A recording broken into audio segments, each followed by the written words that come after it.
কুৰিটা ঢোলৰ গুৰুঘাটৰে ব্যতিক্ৰমী শ্ৰদ্ধাঞ্জলি বেজিয়া ওজাখ্যাত প্ৰমোদ ৰাজখোৱাক। অসমৰ ঢোল সংস্কৃতিৰ এক অবিচ্ছেদ্য অংশ হিচাপে নিজকে প্ৰতিষ্ঠা কৰা বেজিয়া ওজাখ্যাত প্ৰমোদ ৰাজখোৱাক এক অভূতপূৰ্ব আৰু ব্যতিক্ৰমী শ্ৰদ্ধাঞ্জলিৰে বিদায় জনোৱা হয়।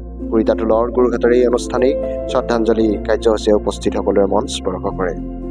গোলাঘাট জিলাৰ ঢেকিয়াল অঞ্চলৰ হাবিয়াল গাঁৱৰ বাসিন্দা তথা গোলাঘাট জিলা ঢুলীয়া সন্মিলনীৰ সভাপতি প্ৰমোদ ৰাজখোৱাৰ যোৱা 28 ফেব্ৰুৱাৰীত প্ৰায় 71 বছৰ বয়সত দেহাৱসান ঘটে।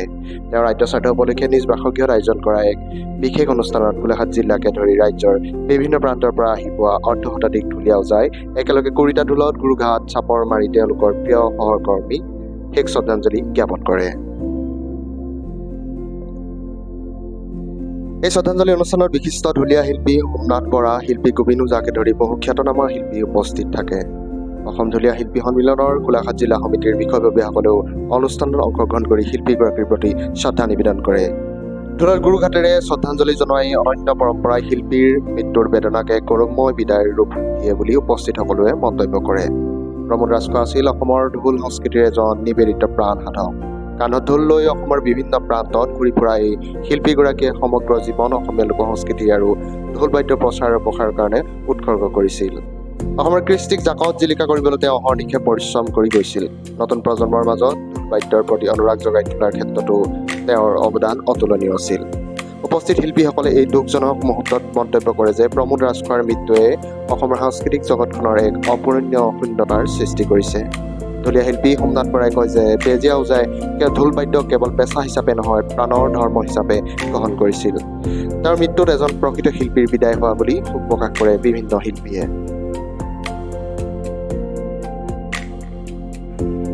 কুৰিটা ঢোলৰ গুৰুঘাটৰ মাজেদি বিদায় লোৱা এই শিল্পীগৰাকী সুৰ আৰু তালে অসমীয়া সংস্কৃতিৰ ইতিহাসত চিৰকাল জীয়াই থাকিব বুলি উপস্থিত সকলোৱে দৃঢ় বিশ্বাস ব্যক্ত কৰে।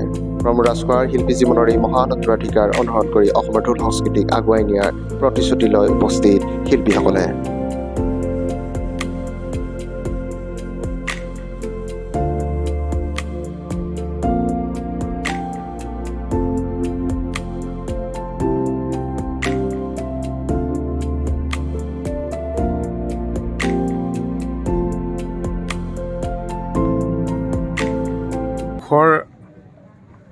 বাতৰি যিদিনা ৰেৱকান্ত দত্ত আমাৰ অসম ঢুলীয়া শিল্পী সন্মিলনৰ সাংস্কৃতিক সম্পাদকে মোক ফোন কৰিলে যে প্ৰমোদ ৰাজখোৱা ঢুকালে, মই তেতিয়া মৰ্মাহত হৈছোঁ।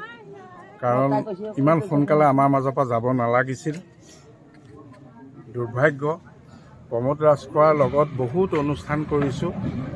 যিমানবিলাক এই অঞ্চলত আমাৰ জ্যেষ্ঠ ওজাগুৰু ঢুকাইছে, সদায় ঢোলটো লৈ আগবাঢ়ি প্ৰমোদ ৰাজখোৱাই যায়। আজি হীৰেশ্বৰ ওজাৰ ওচৰত পোনা ওজা নে কি আছিল, পোনা ওজা এনেকৈ আগবাঢ়ি যায়। আৰু আমাৰ ঢুলীয়া সন্মিলনৰ অধিৱেশনতো প্ৰমোদ ৰাজখোৱাই সদায় উপস্থিত থাকে। বৰ ভাল, বৰ সঁচা খোলা অন্তৰৰ মানুহ। মোক বহুত মৰম কৰিছিল। মোতকৈ 6 বছৰ ডাঙৰ তেখেত, তথাপিও আমি একেলগে ঘূৰি ফুৰা আগতে মোৰ গুৰুৰ লগতো খুব ভাল, মোৰ গুৰু ধীৰেন ৰাজখোৱা। গতিকে আমি খুব মৰ্মাহত হৈছোঁ। যাই কি নহওক, মৃত্যুটো এটা শিল্প। গতিকে আমাৰ মাজৰ পৰা যেতিয়া হেৰাই গ'ল, আমি তেখেতক জীয়াই ৰাখিব লাগিব। তেখেতৰ শিষ্যসকলে তেখেতক স্মৰণ কৰি তেখেতৰ যিখিনি অৱদান আমাৰ অসম ঢুলীয়া শিল্পী সন্মিলনৰ কাৰণে বহু ক্ষতি হৈছে, তেখেত আমাৰ মাজত নাই। গতিকে আমি অসম ঢুলীয়া শিল্পী সন্মিলনৰ তৰফৰ পৰাও তেখেতলৈ শ্ৰদ্ধাঞ্জলি জনাইছোঁ। য'তে আছে শান্তিত থাকক, আমাক আশীৰ্বাদ দিয়ক। আচলতে বিহু বুলিলে ঢোল, ঢোল বুলিলে অসমীয়া জাতি।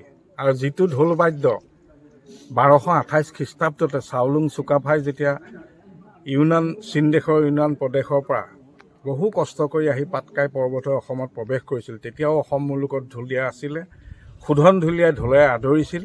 ঢোলৰ যিটো তাৎপৰ্য, ঢোলৰ যিটো তত্ত্ব, সেইটো আমাৰ ৰাইজে বুজিব হৈছে, চৰকাৰেও বুজিব লাগে। কাৰণ চাওলুং চুকাফাই বুজি পাইছিলে যে ঢোলৰ শব্দত অশুভ শক্তি নাশ হয়, ঢোলৰ শব্দত অমংগল দূৰ হয়, সুমংগল হয়। ঢোলৰ শব্দত মেঘ নামে, বৰষুণ আহে, প্ৰকৃতি গাভৰু হয়। আৰু বসুমতীয়ে কুঁহিপাত মেলে, বৰষুণ আহে। আৰু আমাৰ অসমীয়া কৃষিজীৱী অসমীয়াই খেতিত লাগিবলৈ সুবিধা পায়। গতিকে ঢোলৰ মাতত ঢোলৰ যি পৰম্পৰা, ঢোলৰ যি শব্দ ব্ৰহ্ম, এই শব্দ ব্ৰহ্মৰ তাৎপৰ্যটো চৰকাৰে বুজিলে ভাল হয়। আৰু অসমৰ ৰাইজেও এটা সময়ত বিয়া বুলি কওঁতে ঢুলীয়া ওজাই গিজগিজাই থাকে, আজিকালি বেণ্ড পাতিহে মাতে, ওজাক নামাতে। আমাৰো দোষ আছে কিছু, সেইবিলাক সকলো সহি সামৰি যাতে কৃষ্টিটো জীয়াই ৰাখিব লাগে। কাৰণ আজি এই ঢোল অসমত আবদ্ধ থকা নাই। 1987 চনতে প্ৰথমবাৰৰ বাবে মই এটা দলক নেতৃত্ব দি ছোভিয়েট ৰাছিয়ালৈ লৈ গৈছিলোঁ। পৰৱৰ্তী সময়ত আমেৰিকালৈ গ'লোঁ, ৰাছিয়ালৈ গ'লোঁ, ইউৰোপ দেশলৈ গৈছোঁ, আফ্ৰিকালৈ গৈছোঁ, লেটিন আমেৰিকালৈ গৈছোঁ। বিশ্বৰ 25খন দেশত এই ঢোল আমি প্ৰচাৰ কৰিবলৈ সমৰ্থ হৈছোঁ। গতিকে আমাৰ উঠি অহা প্ৰজন্মই যাতে ঢোলটোক আঁকোৱালি লয় পঢ়াৰ মাধ্যমেদি। কাৰণ ময়ো পঢ়িয়ে আছিলোঁ, তাৰ মাজতে মই কলেজত ইণ্টাৰ কলেজ মিউজিক কম্পিটিশ্যনত স্বৰ্ণপদক আনিলোঁ, ইণ্টাৰ ইউনিভাৰ্চিটি কম্পিটিশ্যনত স্বৰ্ণপদক আনি ৰাছিয়ালৈ নিৰ্বাচিত হৈছিলোঁ।